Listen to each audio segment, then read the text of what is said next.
देखो जरा मरमिया सखी जरा प्रेम की जाने তারা কি করলেন, যেই না গোবিন্দ এলেন, রাধার গোবিন্দকে একান্তে ছেড়ে দিয়ে সকল সখী কুঞ্জের বাইরে চলে গেলেন। মহাজন কলম দিলেন কি পদগুলা সাধন করে যান। যেই না রাধা গোবিন্দ একান্তে হলো, তখন রাধারানী নিজের মনের কথা বলছে গোবিন্দকে। কেমন না, নির্জনে পাইয়া বদর সামনে কহিছে কথা, নির্জনে পাইয়া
জানো বধূ, ব্রহ্মা ব্রহ্মপদ পাইয়াছে বধূ, সে তব পদ পাইয়াছে বধূ, সে তব ব্রহ্মা ব্রহ্মপদ পাইয়াছে বধূ, সে তব পদ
করবো বলে, এবার করেনি খালি করবো বলে, তাতেই সদানন্দ সদা ওই মৃত্যুকে জয় করেছে।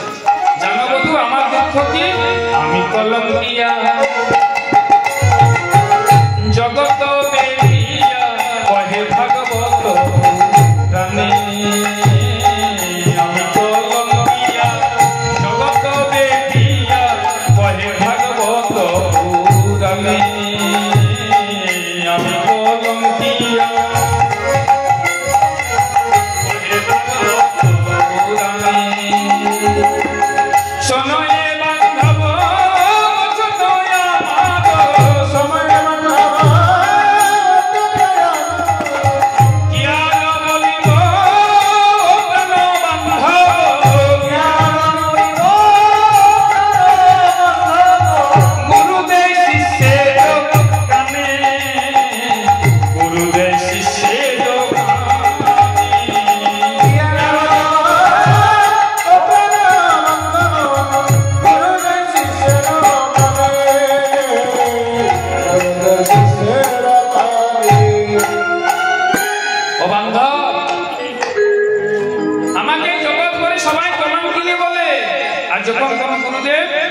মন্ত্র দে, এই মন্ত্রই দে,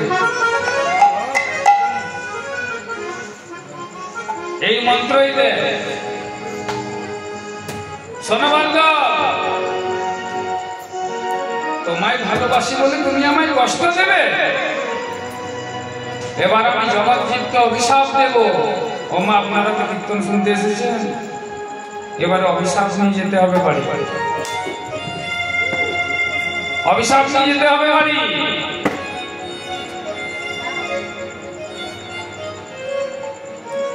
যেই না বলেছে অভিশাপ দেব, পদকর্তা গরিদাস যিনি পদগুলো রচনা করছেন গানটি খাড়া করে দিয়েছে যে রাধারানী ইয়া অভিশাপ দিচ্ছে সেটা শুনবে। রাধারানী বলছে,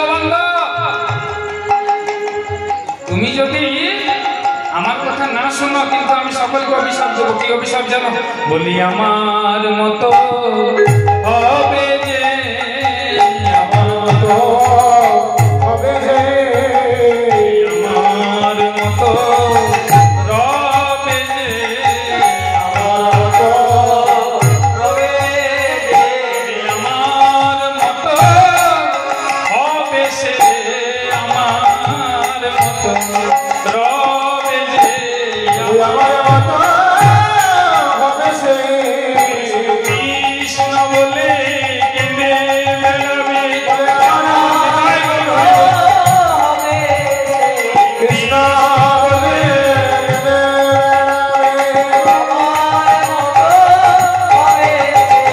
কৃষ্ণ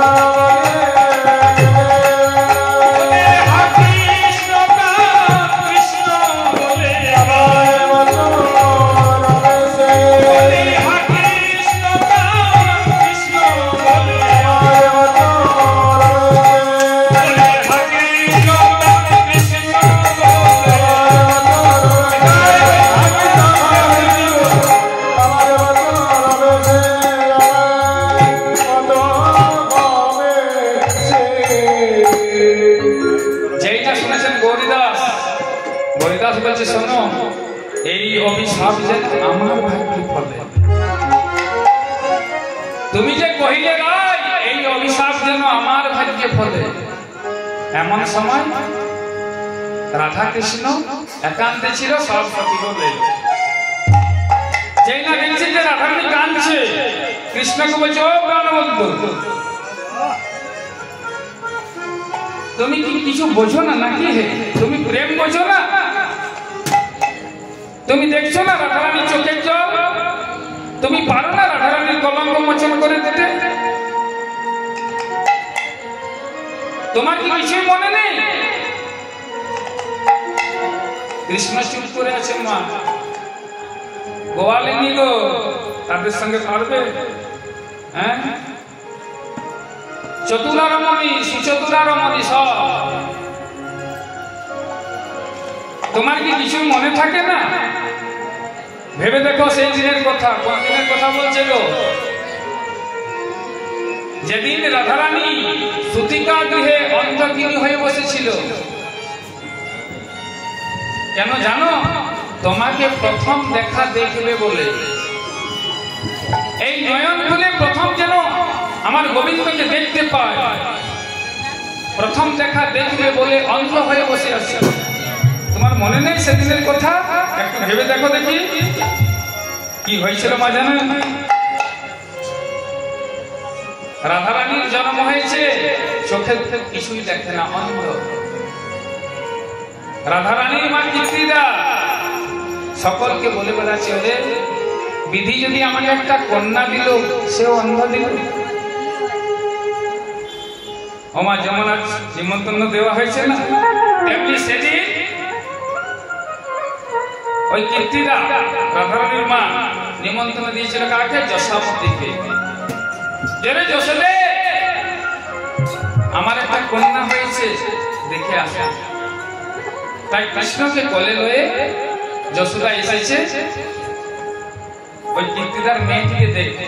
দেখা গো, আপনারা সকলেই জানেন, যদি কারো মনের বেদনা থাকে আর মরণ সঙ্গী কাউকে দেখতে পাওয়া যায়, দেখবেন চোখে আপনি আপনি জল আসছে। সেই না যশোদা আসছে বাড়িতে, এমন সময় দুয়ারেই দেখতে পেয়েছে কীর্তিদা। দেখেছে আর প্রাণ জোরে ধরে কাঁদছে, প্রাণ ধরে কাঁদছে আর বলছে, ওরে যশোদে বিধি যদি একটা মোর কন্যা দিল রে, সে অন্ধ দিল। আর এমন সময় গোপাল কোলে ছিল, ঠিক হামাগুড়ি দিতে শিখেছে। বলেছিল দেখবেন যখন ছেলে কোলে থাকে না, আর যদি আপনি কারোর সঙ্গে কথা বলেন, ছেলেটি আমার জন্য কত প্রচেষ্টা করে। গোপাল ওই নাম্বার জন্য কত চেষ্টা করছে। মহাজন পদ লিখছেন, বলি অনেক দিনে জানা জানি, অনেক দিনে জানা জানি, বলি অনেক দিনে জানা জানি, জানা জানি, বলি তাই তো বলে টানা টানি, অনেক দিনে জানা জানি, তাই তো করে জানা জানি, অনেক দিনে জানা জানি। বলছেন অনেক দিনের জানা জানি, এরা দুজন অনেক দিনের জানা জানি, তাই তো নাম্বার জন্য টানা টানি বলে। যশোদা বলছে, ওরে কান্দিস নে, এমন করে কান্দিস নে, তোর মেয়েটাকে একবার দেখে আস। তারপর তো কি করেছে জানেন মা? গোবিন্দ ওই কল থেকে গিয়ে রাধারানীর কাছে গেছে।